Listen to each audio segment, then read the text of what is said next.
Part 54. The Echo in Practice. Salam, peace be upon you. My name is Mohammed Laik Siddiqui, the father of Holophase. Remember the language we are learning. There is one field, phi, the holophase, one continuous cyclic movement from which all of reality unfolds. When phi begins to change, its first derivatives appear, and with them, the three dimensions show themselves at once. Time as omega, space as k, and motion as v, built from both. Every higher derivative is a finer question about how phi changes, and each one casts three shadows together: a time shadow, a space shadow, and a motion shadow. These echoes mix and weave into one another, forming the patterns we call fields, particles, bodies, thoughts, and worlds. In this picture, everything that exists is a living tapestry of phi, endlessly echoing through its derivatives and their dimensional shadows. Today, we turn to one of those echoes, and we ask a very simple question. How does all of this actually show up in real life? We have climbed high into the conceptual canopy of the Holophase master tree. We began with the core alphabet, phi, omega, k, and v. And we learn to distinguish the underlying mathematical code from the living language it gives rise to. We discovered the principle of infinite dimensional echoes, that every derivative, from acceleration to curvature to topological charge, speaks in three voices: a temporal echo, a spatial echo, and a motion echo. We built the three great echo towers to house these voices. Then we saw how they continually talk to each other through dimensional interweaving. Finally, we looked out from the summit and realized that the tree has no ceiling, that the dimensions themselves are infinitely deep. Now we must come down from the clouds. We must plant our feet on the ground of observable reality and ask, is this just a beautiful way of speaking, or is it a practical lens that helps us actually see and measure the world more clearly? Today, we look at real phenomena with holophase eyes. Today, we listen to the echo in practice. This is the point where abstract language meets concrete experiment, where diagrams turn into rivers, beams, and interference fringes, and where the three towers stop being a picture in the mind and start becoming a way of reading what is already happening all around us. As we walk through these examples, keep a quiet thread in the back of your mind. We are still inside one language, the language of phi and its derivatives. We are simply looking at different stories and asking, what is the time echo here? What is the spatial echo? What is the motion echo? And how are they woven together in this single event? Let us begin with something that almost everyone has watched with quiet fascination: a flowing fluid. Imagine a river moving around rocks, or smoke rising from a stick of incense, or cream curling into hot coffee. It looks like ordinary matter in motion, but from the holophase perspective, you can see it as a phi pattern of density and velocity, a living field in action. If you stand by a river and watch carefully, you can feel the three towers at work. First, there is the temporal echo of the flow, the story of how it changes in time at a given spot. If you place a small pressure sensor, or just watch the speed of the surface at one location, you will notice that the flow is sometimes steady, sometimes pulsing, sometimes suddenly erupting into bursts of turbulence. That sequence of calm, build-up, and chaotic fluctuation is the river's time story. You can analyze it in terms of a dominant rhythm, like a basic omega, and then higher temporal derivatives that capture how that rhythm speeds up, slows down, or becomes irregular. In the laboratory, you might record the time series of velocity and take its spectrum, revealing peaks at certain frequencies and a broad, noisy background. All of that is the temporal echo tower of the flow, the narrative of what the river is doing as time moves forward. Second, there is the spatial echo, the architecture of the flow at an instant. If you could freeze the river in time, you would see curved streamlines wrapping around rocks, thin boundary layers sliding along the riverbed, large eddies spinning lazily in the wake of obstacles, and tiny ripples riding on the surface. The shapes of those structures, their curvature, their thickness, and their arrangement in space belong to the spatial echo tower. In experiments, we use dye, smoke, or particles to reveal this architecture, and we describe it with spatial derivatives of velocity, such as shear, vorticity, and curvature. The river, at one moment, is a spatial sculpture carved by phi. Third, there is the motion echo. The actual journey is taken by parcels of fluid and by patterns within the flow.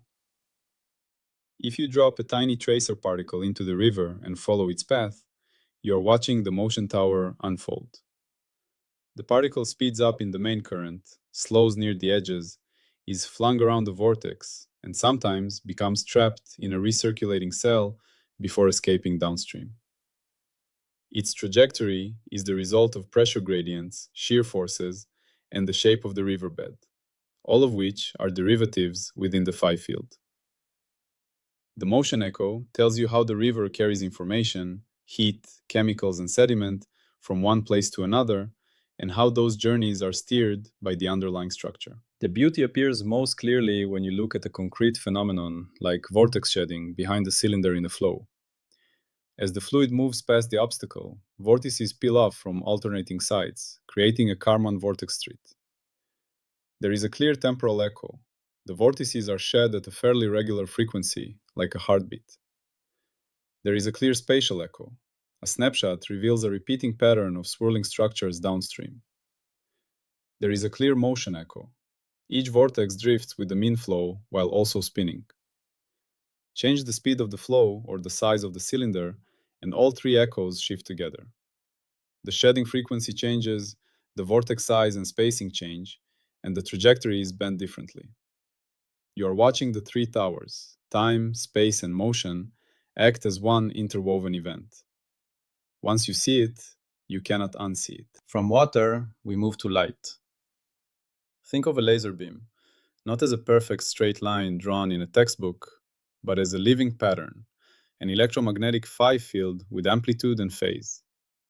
Here, too, the echo towers become visible when you look through the right experiments. The temporal echo of light is easiest to feel when you work with pulses. Imagine an ultra-short laser pulse sent down an optical fiber. At a given point in space, a detector records the intensity of the light as it passes. Perhaps it is a clean single spike. Perhaps it has a fast rise, a slower decay, or a little pre-pulse ahead of the main one. If the pulse is chirped, its color changes during its passage, meaning that the local frequency, its omega, is itself a function of time. All of that structure is the temporal echo tower of the pulse.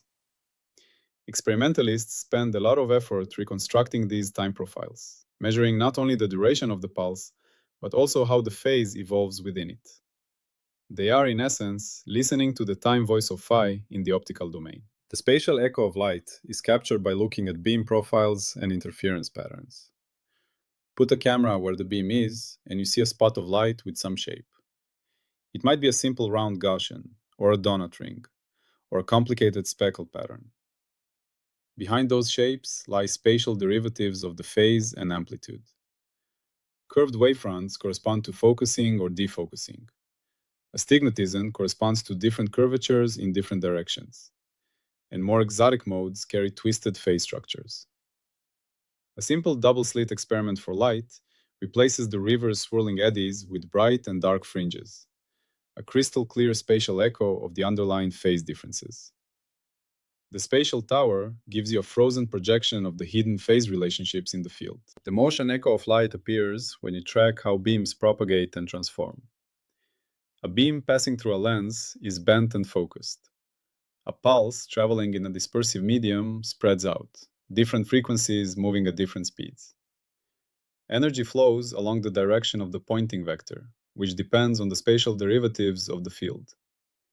In a graded index fiber, the refractive index varies across the cross-section, and this variation guides the light along curved paths. In all these cases, the journey of the light, its motion, is determined by the interplay between its temporal structure and its spatial structure. Once again, when you look through Holophase eyes, you see that what we call optical propagation is simply the motion echo of an underlying phi field whose time and space echoes are already known. One of the most striking examples of the towers working together in optics is the creation of a spatial soliton in a nonlinear medium. A powerful beam modifies the refractive index of the material, creating a kind of self-induced lens. This lens focuses the beam, but as the beam narrows, diffraction tries to make it spread. At a specific balance point, diffraction and self-focusing cancel, and the beam travels without changing shape. The spatial profile, the temporal structure of the light, and the motion of the beam down the medium all lock together. You can hear the temporal tower in the steady power and possible modulation, see the spatial tower in the stable beam cross-section, and read the motion tower in the unchanged propagation. The solitone is a braided echo, a little piece of reality where phi has found a self-consistent way to express itself through all three dimensions at once. Now we descend to an even subtler level, the quantum regime, where phase stops being just a convenient mathematical tool and becomes a directly measurable experiment-shaping actor. Here, the holophase picture is especially natural, because the central object is usually a complex-valued wave function or field with a magnitude and a phase. The derivatives of that phase lead straight into the three echo towers. The temporal echo of a quantum state shows up in how its phase rotates with time. For a stationary energy eigenstate, the phase increases at a constant rate proportional to the energy. For a superposition of two states, the relative phase between them evolves, producing beats at a difference frequency. Atomic clocks use this temporal echo. They lock a macroscopic oscillator to the internal phase evolution of atoms, treating the atom's phase rotation as an extremely stable time reference. Any tiny change in energy due to fields or motion shows up as a shift in the phase evolution. You can think of quantum systems as tiny temporal metronomes that reveal how the holophase is ticking at microscopic scales. The spatial echo of quantum phase is most famously visible in interference experiments. Send particles or waves through two slits and let them interfere on a screen. The pattern of bright and dark fringes is a map of phase differences across space. Where the phase difference is an integer multiple of 2 pi, the waves add. Where it is an odd multiple of pi, they cancel. What you see as stripes of probability is a spatial projection of the underlying phase structure of phi. By changing the geometry or introducing potentials along one path, you reshape the spatial echo on the screen, even though the underlying field remains one continuous entity. The motion echo in quantum mechanics can be glimpsed when you think in terms of probability currents or pilot waves. Where the spatial gradient of the phase points, the probability current flows. In one formulation, the velocity of a particle is directly proportional to the gradient of the phase of the wave function at its location. Even if you do not commit to that picture philosophically, it is a clear mathematical fact that phase gradients steer flows. The motion of quantum probability, and in some interpretations the motion of actual particles, is thus the kinematic shadow of the spatial phase structure. Again, the journey is an echo of the underlying geometry of phi in space and time. The Aharonov-Bohm effect makes this interweaving dramatically obvious. In that experiment, electrons travel around a region with magnetic flux confined inside a shielded area. Along their paths, the local magnetic field is zero, so in a purely classical view, nothing is pushing on them. Yet when the two paths recombine, the interference pattern shifts depending on the enclosed flux. The reason is that the magnetic vector potential changes the phase of the electron's wave function along the paths. This phase change has no obvious local classical force, but it produces a different spatial interference pattern and thus different detection probabilities. The temporal evolution of phase, the spatial pattern of fringes, and the inferred motion of detection events are all tied together. You are seeing, in a clean, controllable way, the practical reality of echo language. The field's deeper relational structure, encoded in phase and its derivatives, speaks loudly in the outcomes we measure. At this point, you may notice a pattern. In each domain we looked at, fluid, optical, quantum, we did the same thing. We asked, what is the temporal story here? What is the spatial form? What are the motion paths? Then we watched how they braided together. This is exactly the holophase lens in operation. It is not a separate theory layered on top of physics. It is a way of organizing what physics already measures and models in a language that keeps time, space, and motion explicitly linked back to one field. The linguistic role of the echo in practice is to show you that the holophase language is not just a theoretical dictionary. It is a living tongue that nature is already speaking. A turbulent jet is like a long paragraph in that language, full of swirling clauses and nested phrases. A laser pulse compressing and stretching in a fiber is like a carefully tuned sentence whose word order can be changed by adjusting dispersion and nonlinearity. A quantum interference experiment is like a short, intense poem where small shifts in phase invalidate or restore entire lines of meaning. By training yourself to hear the three echoes in these examples, you are learning to read. The scientific essence of the echo in practice is that different types of measurement correspond to sampling different parts of the echo towers. A time result detector reads the temporal echo. A high-resolution image reads the spatial echo. A tracking method reads the motion echo. When you combine them, you approach the full-dimensional interweaving of the process. Modern experiments instinctively do this. In fluid mechanics, researchers combine high-speed imaging, velocity field reconstruction, and global transport measurements. In optics, they measure spectra, spatial modes, and propagation dynamics. In neuroscience, they record electrical activity over time, map spatial patterns of blood flow, and infer information flow. Without using the word holophase, they are already listening to the three voices of phi. Falsifiability, in this context, becomes a very concrete practice. A holophase model of a system is not allowed to only match the temporal data or only the spatial data. It must, from one underlying field description, reproduce the linked temporal, spatial, and kinematic observables together. If a model predicts the right time series but fails to predict the observed spatial structures, or if it gets the motion of features wrong even when time and space snapshots look reasonable, then the truncation of the derivative tree is incomplete. You must climb higher, include more echoes, or refine the constraint chains. The framework would be truly challenged only if, no matter how high you climbed, you could never produce a single coherent field whose three echoes matched experiment. So far, in every mature area of physics, when models fail, the story has been that we were not yet using the right field or the right derivatives, not that the link between echoes was broken. Finally, I want to bring this down to your everyday experience, so that the echo in practice is not just something you imagine in labs, but something you feel in ordinary life. Next time you boil water, watch the pot closely. Notice the temporal echo in the rhythm of bubbles forming and collapsing. Notice the spatial echo in the patterns of nucleation sites and rising plumes. Notice the motion echo in the looping paths of the bubbles and the rolling circulation in the water. Or go outside and watch leaves rustling in the wind. There is a time rhythm in the gusts, a spatial pattern in the way different branches move, and a motion tapestry in the paths of each leaf and twig. These are not separate phenomena. They are one phi field expressing itself through three intertwined dimensions. To deepen this sense of recognition, let us add two more concrete scenes, so your intuition can feel how universal this pattern is. Imagine first the atmosphere of the Earth, seen not as separate clouds and storms, but as one continuous phi field of temperature, pressure, humidity, and wind. A weather map on the news already gives you a hint of the three towers.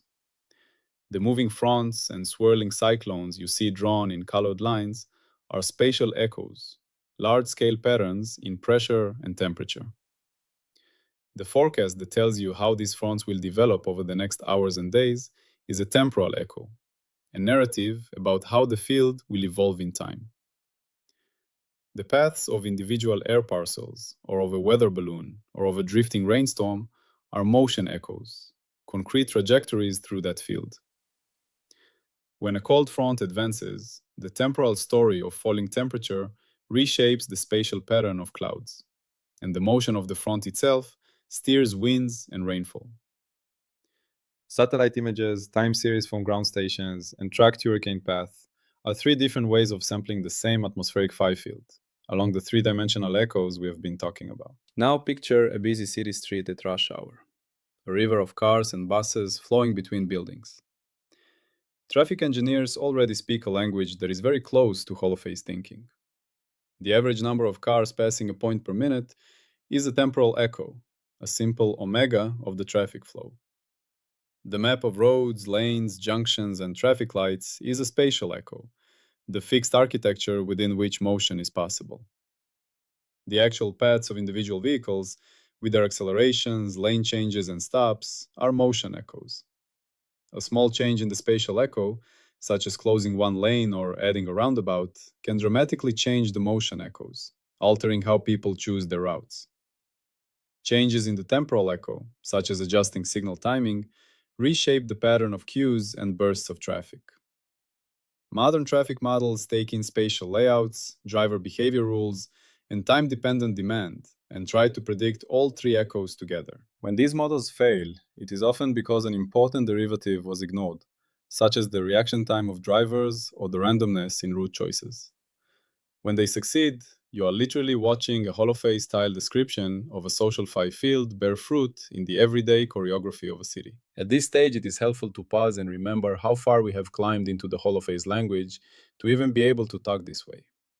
At the very base of the master tree, we introduced phi as the single oscillatory field, and we learned its first derivatives, omega, k, and v, as the first three letters of dimensional expression. From there, we realized that every higher derivative of phi, no matter how abstract it seemed, always spoke in three voices at once, casting temporal, spatial, and motion shadows together.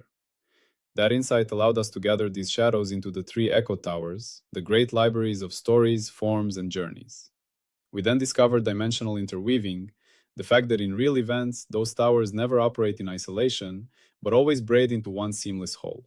And finally, we opened our awareness to dimensional infinity, the understanding that the derivative tree does not stop at any finite level, and that the three towers have no roof. When you now look at a river, a beam, a cloud, or a street, and you can say, even quietly in your own mind, here is the temporal echo, here is the spatial echo, here is the motion echo, and here is how they are linked. You are putting all of that climb into practice in a single moment of perception. Seen from this perspective, every example in this part is like a small, accessible branch hanging from a far greater tree. You do not need to see every derivative all the way up to infinity to gain insight. It is enough that you know the tree exists, that you know the language is phi and its derivatives, and that each scene you examine is a local sentence written with that alphabet. In future episodes, we will travel further along the master tree. But even now, at this point in episode 7, you already hold a surprisingly complete picture in your hands. You know the core letters. You know that every derivative extends the vocabulary. You know that the three dimensions are not separate axes, but three intertwined echoes of the same change. And you know that whenever you measure, model, or simply observe, you are always, whether you say it or not, listening to how phi speaks through time, space, and motion together. In this part of our journey, we have done something important.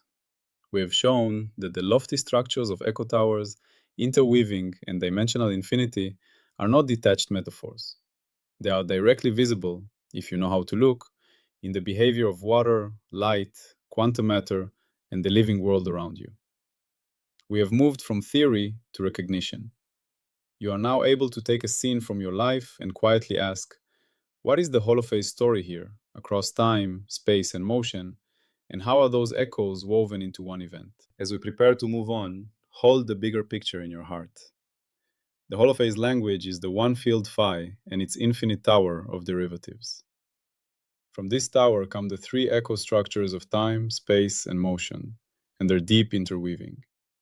Beyond them lies the realization of dimensional infinity, the fact that each echo tower has no ceiling. And now, with the echo in practice, you have seen that this entire architecture is not an abstract castle in the sky. It is the hidden grammar of the everyday world, from rivers and lasers to quantum fringes and boiling kettles.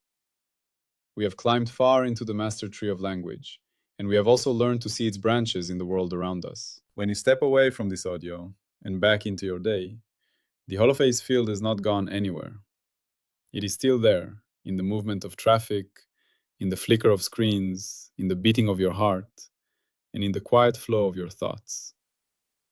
If you choose, you can begin to listen to these as echoes of one field, speaking through time, space, and motion together.